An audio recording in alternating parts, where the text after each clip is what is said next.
I want to talk about this patch. So this is a patch that's been in the works for some time now, and had some really big surprises for some people, and I think kind of came out of nowhere for some people, and then for some people like me, it's like, yeah, well, I've been playing with all these features for like a month. So I guess kind of the first one is that really kind of stands out to people is the fact that the game has multi-threading now, even though it's experimental and only a very small portion of the game. But could you elaborate a little bit on the multi-threading optimizations for Dwarf Fortress?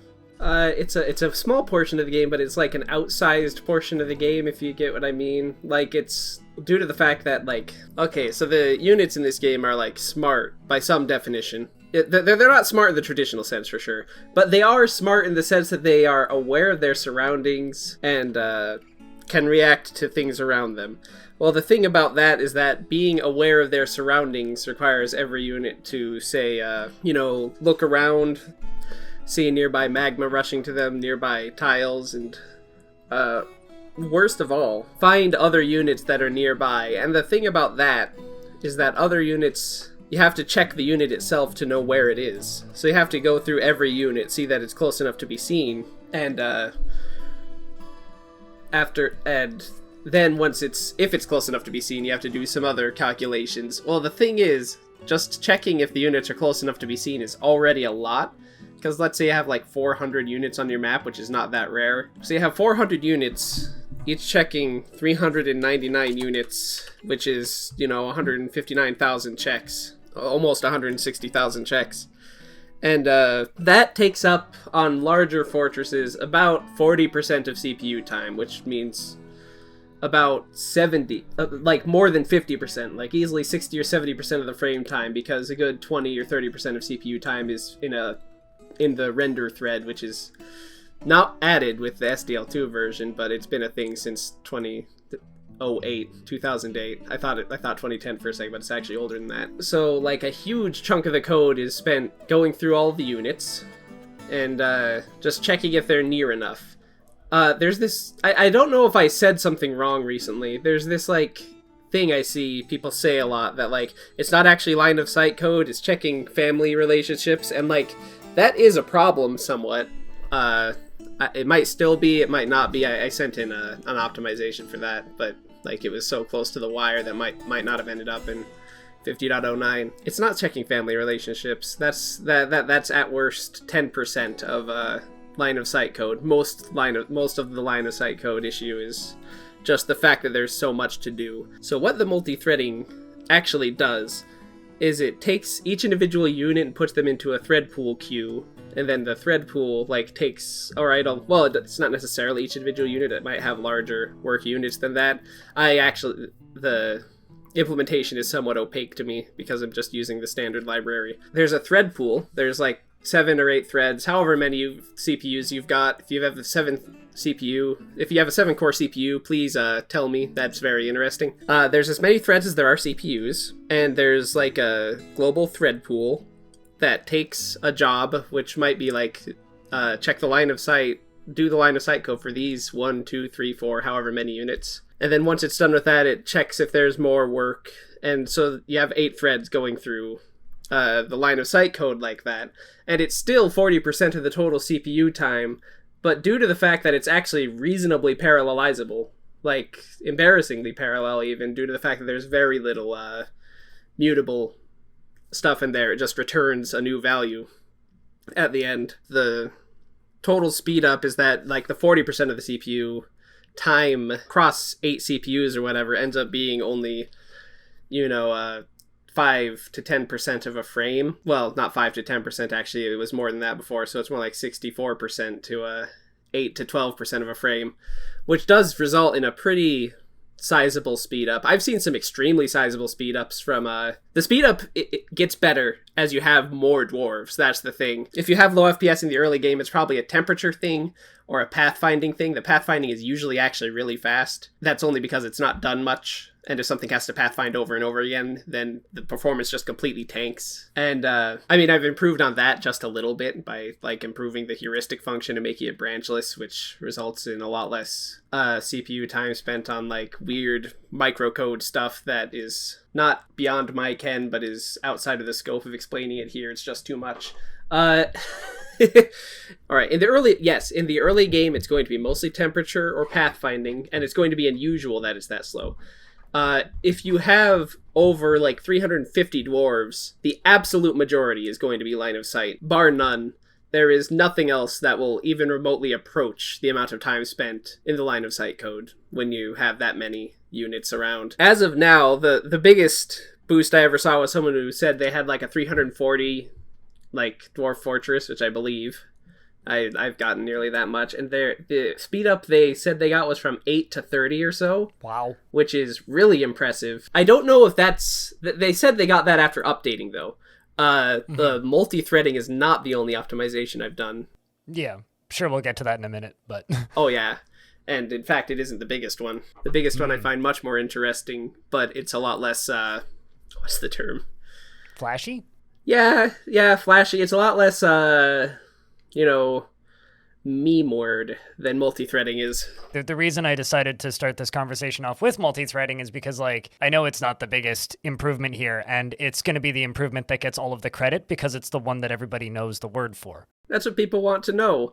The really funny thing is that, like, I'm sure there are some people who will say, wow, I'm glad there's multi-threading. It runs much faster now, and they never turned multi-threading on. Oh, absolutely. Very much something that I know has already happened. It's like, well, I've already like confirmed with people. It's like, wait, did you turn the multi-threading on, or is that just the UI you're talking about?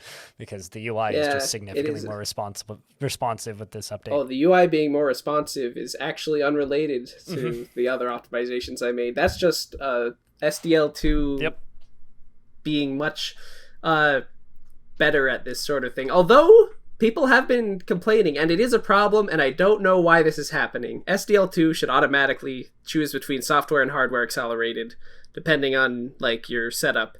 It's really not, apparently, and people are reporting that they get much worse performance, and then I say, try setting it to software rendering, and then it goes back to what it was before. Interesting. So I'm glad I kept that option. I might have to put it into the actual settings, though, in-game instead of making people edit a file. Yeah, that might be... Because there definitely was one or two people in chat the day the patch came out that were commenting that their frames got way worse.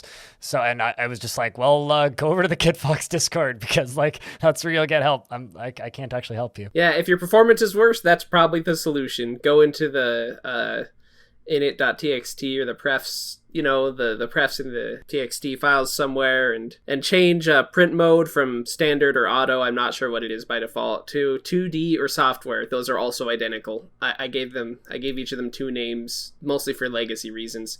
What they ought to be are auto and software, but the old names for those are standard and 2D, so I just kept them. That's good to know that there is some sort of issue there. Hopefully it gets a settings option. But the next like really large thing on the patch notes is the SDL2 upgrade, which I thought was kind of funny because when I made my like little news video about the patch, somebody commented, yes, they've updated to SDL2, something that stopped getting updates back in November. I look forward to SDL3 in 10 years.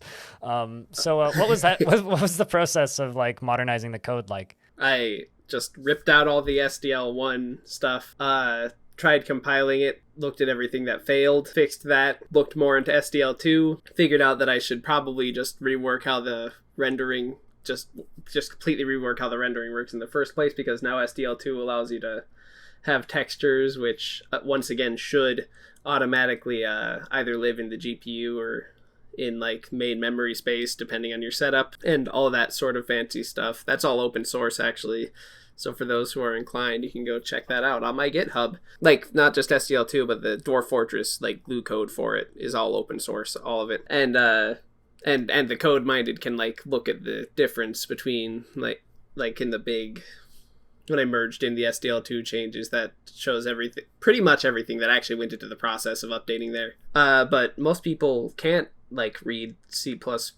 code that's for the most part actually 15 years old. So I will try to explain anyway. It was a lot of tedium, really. Replacing like various software recolorings with stuff that SDL2 could do, using the opportunity to add different scaling modes, which is probably going to be one of the biggest performance boons for a lot of people, actually. the software scaling was probably the slowest thing on the graphics thread, unless the game is saving, because that's on the graphics thread, which is actually the main thread, in which case that's definitely going to be the slowest thing. But other than saving, software rescaling of the individual sprites to make them all, fuzzy is like the biggest CPU time thing. And a lot of people complained about that, but if you set it to nearest neighbor, which isn't the default's auto, which has it be nearest neighbor if you're at like 1 times zoom or 2 times zoom, but if you're at 1.5 times, it does the nice fuzzy scaling. It looks really bad at 1.5 times scaling.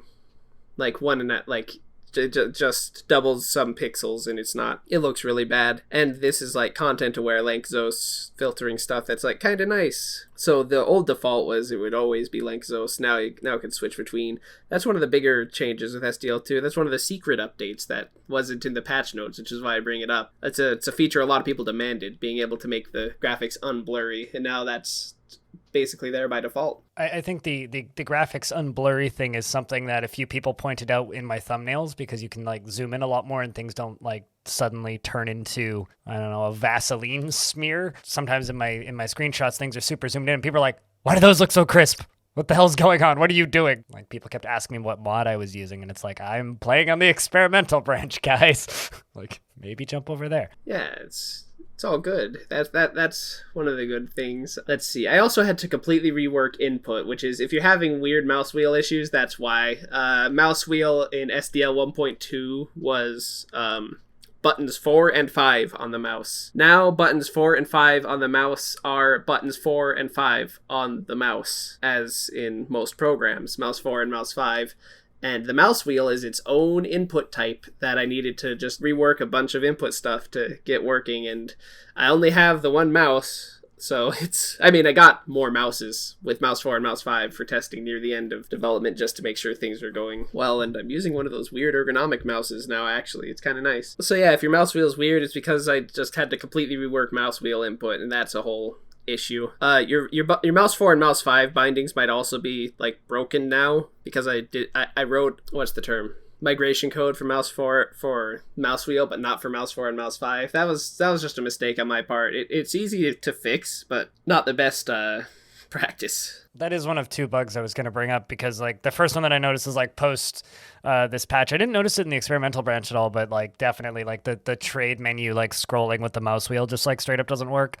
And there's a handful of other menus that currently don't work for scrolling with the mouse wheel, so you have to like click the button. I also noticed, because I was recording some arena mode stuff earlier today, scrolling in arena mode doesn't work, but some menus work, which is interesting. And then the other bug that I noticed, which I think there was actually a blog post about, was on Bay 12, which was when typing, sometimes hotkeys would remain active, which was a huge pain. I think I went overboard on fixing that one. So I got some complaints about like certain things, hotkeys not working at all on a certain screen, and I was like, what did I do? And it turns out they still had they just had the like a text thing focused, which wouldn't stomp on those hotkeys before, but now it does, because I'm having it stomp on basically every hotkey just to make sure that you won't hit any hotkeys while you're trying to type text. And like, maybe that's a bit of an overboard solution, but the way to segue into another thing, had to completely rework how text input works to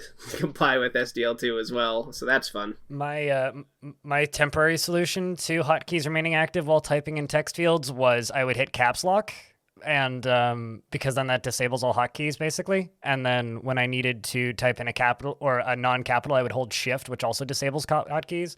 So I was basically just like holding shift to not make everything all caps. Yeah, it's not great. Which it worked, but suboptimal. I wouldn't recommend it. Yeah, it's good that that's hopefully fixed. I've of course been playing the game recently quite a lot, just because like that's always a great way to find weirdness. I mean, I was playing the game quite a lot during experimental just to make sure. And yeah, I haven't noticed too much that wasn't there before.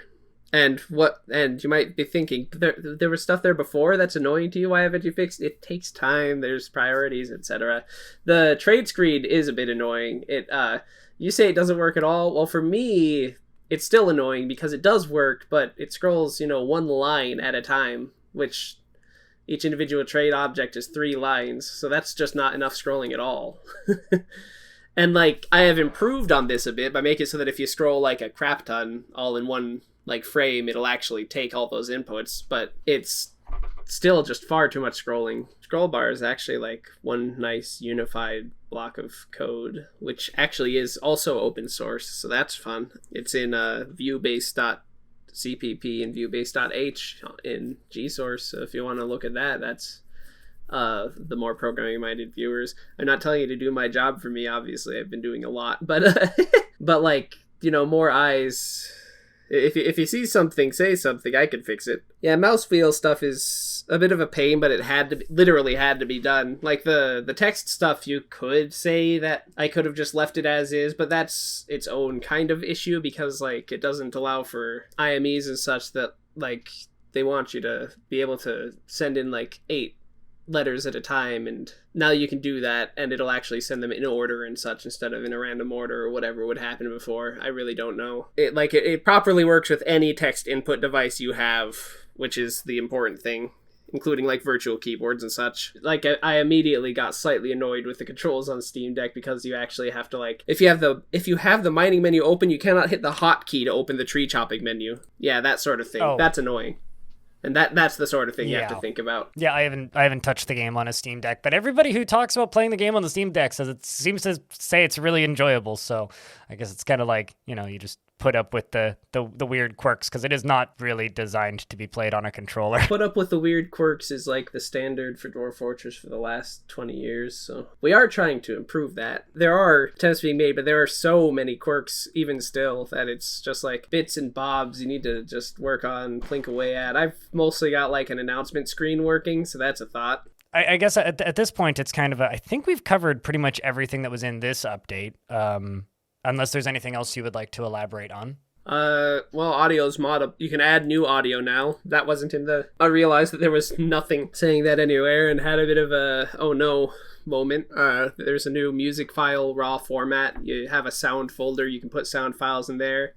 You have a music _ file _ whatever .txt file that has object music file raws, and then you have music file X. And you put in your author and your title and whether it loops or not and what the file it's pointing to is, and then you can use that like you use any other music, like have it be seasonal music or whatever. So we can put the original Simon's soundtrack in from SoundSense from back when. Oh yeah, and you can add new sounds and have those like respond to, you know, all the like individual announcements and things. So just in case you want, so you can basically re-implement all of SoundSense as it was into the game now. I remember you mentioning it actually the last time we recorded that you were working on Modable music, but yeah, it wasn't included in the patch notes anywhere. I also forgot about it for like a while, and then oh no, and I don't even know where to. I made a thread on the forum. I edited the wiki article on audio, but I'm not sure that's getting out the news enough. Like there's like the Audible alerts mod can be updated to like not be weird and just like be the same clicking sound over and over and over again. Yeah, like stuff like that can be made a lot more. Like you can have different sounds for each individual thing. It's nice. Gotcha. You can add new sounds. So the kind of the next thing I wanted to talk about is something that Tarn talked about on Bay 12 back on the 8th of June, where he mentioned that you were working on a menu to review old reports and announcements, and we're working on making things more filterable and sortable. What kind of things can we expect related to that? The filtering and sorting, that is in the very, very early stages. I've only laid like the groundwork for it. The actual like process of that might take, if I want to temper expectations on that, it'd be you know, once adventure mode is out, then there'll be the big wait, like Tarn works on all sorts of stuff, and I will probably be adding sorting and filtering to things, and it'll take about as long, but like hopefully we'll have a system together then so that we can so that we don't have to release all of the quality of life improvements at once. Like that would be horrible. Like hopefully we can get that together piecemeal in a nice way. The announcement screen, pretty much ready. Like, it needs to be integrated into stuff. Like, I have a hotkey for it, and you can open it and close it and things. the text of the highlight text when you like mouse over things, like it says magma forge, diorite cavern floor, whatever, that leaks through the announcement screen, which is mildly annoying, but I'm not sure it's a showstopper, even if it's a bit bad. I got a new report screen where people asked for it, and well, they didn't know they were asking for it. They just thought it was a thing, but it was never a thing. But now it's a thing. You can you can unpause while looking at the new reports window and watch the reports come in, and it auto scrolls with it. Yeah, that's always been the most perplexing request I think I've seen in this version, is just everybody talking about how like everybody's just like, I don't know what's the term where like the Mandela effect, where everybody just like convinces everybody else that something existed. It's like the entire Dwarf Fortress community has Mandela affected themselves into seeming to think that like at one point the alerts moved in real time, which they never did. They were full screen. The game was paused. Like you had to go into that screen and then unpause the game for a few clicks and then go back into that screen. Like there was. I even added like people were talking about it like it was a feature, and I'm like, that's a good feature request. I will keep it in mind. That was not a thing, though. It's just very funny, that's all. I also included a little button that lets you, like, it automatically pauses whenever something happens, so you can, like, get your bearings instead of, like, because battles at 100 FPS, that's 10 attacks per second. No one can, like, you might be able to, I can read that fast, sort of, but it's not actually reading. It's, like, skimming, you know? Like wow, you can that's gonna be fun to watch, actually. Yeah, you can skim the combat pretty good because like most of it is just names. Smacking thing, insert in thing through piece of clothing. But yeah, during Mega Beast attacks, you can like open up the Mega Beast's is fighting thing, turn on the auto pause, and see every single thing that happens during that fight as it happens. So that is like without too much pain, which is a lot. That is exciting. Like that is an exciting thing that I do think is a really good feature to have, that people clearly wanted so bad they willed it into existence retroactively. Which is awesome. People should keep doing that, but I don't know. Maybe let's not complain about features that never existed. I don't know. Well, they willed it into existence now, but they also think like did it retroactively, which they shouldn't do. It doesn't actually work that way. It didn't exist in the past, but it will in the future. And now they're going to be like, the feature returns. And we'll all just be like, well, as long as you're happy about it. The kind of the last thing I really wanted to talk about is I've heard through the grapevine that Linux is compiling. Yeah, hopefully that's out soon. I'd imagine it'll be put up on like an experimental once we can figure out how to distribute it properly. The problem is, you know, there's two of us, and I think I'm the only one who actually has a Linux setup lying around, and it's Steam Deck, and it actually it did work on Steam Deck last I checked, so that's fine, but it's hard to, you know, there's a lot of weird stuff that might end up going through, and just not, like, it is fully possible that people will open the Steam version and say, hey, every song is playing at the same time, could you not? And I'm like, I thought I fixed that. Well, okay. What was happening wasn't every song playing at the same time, but it would restart the song every frame. Very annoying. Oh boy. Yeah, that's something. That's just mute the game, and I mean that's still perfectly playable mute game. Just put on the SimCity soundtrack, you're good to go. Yeah. Also, yeah, that's doable now. SimCity soundtrack mod. Put that together. Why not? Just like the 120-minute sound file. But like that, aside from all of that, let's see, we've gone through SDL2, we've gone through UI stuff, some bugs, we've gone through Linux, we've gone through the menu, the filterable menus that got a lot of people really excited that we now know is a ways off, and a really cool combat feature. Is there anything else you want to cover before we wrap? The actual big optimization is always fun. I might have mentioned it before, though. Like the real optimization that actually makes everything faster. Units were just being allocated with new before, like the C++ keyword, which is essentially an malloc, like from C. For all intents and purposes, it returns a pointer that like gives you a block of memory that represents the unit, and generally modern like stuff that's pretty fast, and it'll give you pretty fast stuff, but units were being like allocated pretty haphazardly in general due to this, and they ended up all over the place in memory, and so the cache friendliness of this was 0. So that's so like most of the, especially in line of sight code, naturally, most of the CPU time was spent just like going, hey, can I get this unit? And it's like, all right, do I have it in cache? No, it's way over there. I'll have to grab it from RAM, and that takes 100 to 1,000 cycles every time. And it was doing that for every unit, and then it was doing that for every unit, just about. So like the 30 to 50% speed up you see without multi-threading on is because I just squashed them. I put all the units in one big array, and that added a whole lot of speed up. Just that. And I keep the active, is what DFHack calls it, the active vector that has all the units that are currently like doing stuff in the world. It's the array that it iterates over for line of sight code in particular.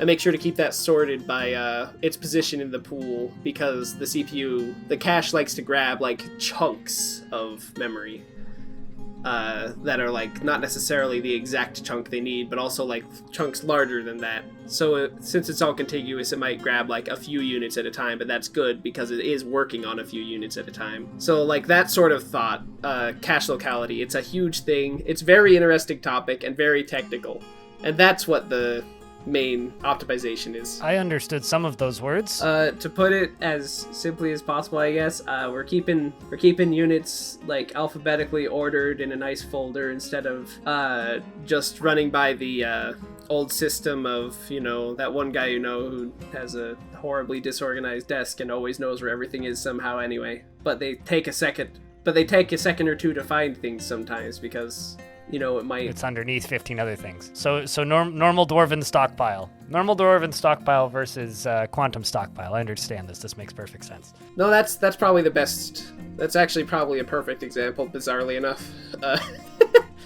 Like, that's almost exactly correct. Almost exactly correct. I'll take that as a win. But this has been a fantastic little conversation, as always.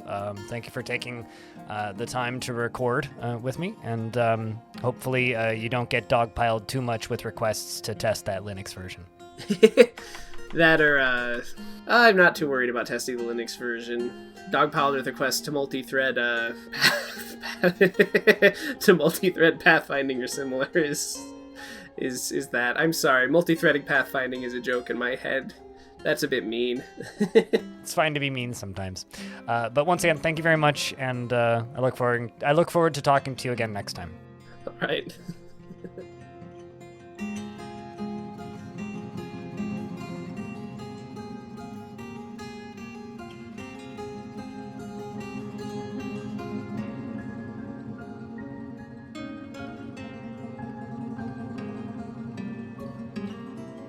Yeah, if 95% of your CPU time is spent by one unit pathfinding over and over again, I'm sorry, no amount of multi-threading is going to make your frame times faster. And that's when pathfinding is a problem, so